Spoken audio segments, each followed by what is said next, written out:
सारी दुनिया ने उसके लिए कहा कि शंकर जी को अखंड बेलपत्र चढ़ाया करो, टूटी हुई बेलपत्र शिव जी को नहीं चढ़ाना चाहिए। शंकर भगवान को टूटी बेलपत्र नहीं चढ़ती। किसी ने कह दिया शंकर जी को ये नहीं चढ़ता। शिव को जिसने जान लिया कि शंकर हमारा बाप है, हमारा पिता है, जैसे घर के बच्चे अपने पिता के मुख में छोटा सा भी दाना देते हैं तो पिता संतुष्ट हो जाता है, उसी तरह बेलपत्र चाहे कैसा भी हो, वो बेलपत्र जब शिव को दिया जाता है तो वो पूर्ण ही माना जाता है, उसकी पूर्णता माना।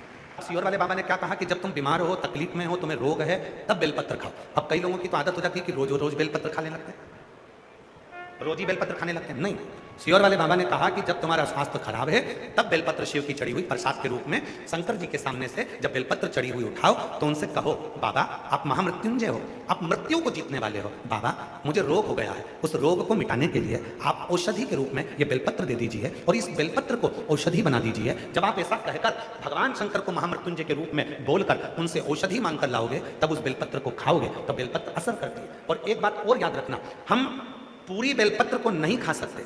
हो सकता है किसी किसी के मुंह में छार छार हो जाता है, किसी के मुंह में कई बार छाले पड़ जाते हैं, किसी के मुंह में स्वाद आना बंद हो जाता है, किसी किसी के मुंह में कुछ खाते हो तो स्वाद नहीं आ पाता। तो जरूरी नहीं कि पूरी बेलपत्र का एक पत्ते का भी छोटा सा अंश, जितना बड़ा तुम्हारे माथे पर बिंदी लगी होती है उतनी बिंदी के बराबर भी अगर तुमने बेलपत्र को खाया है तो वो बेलपत्र भी उतना ही असर करेगा जितनी पूरी बेलपत्र।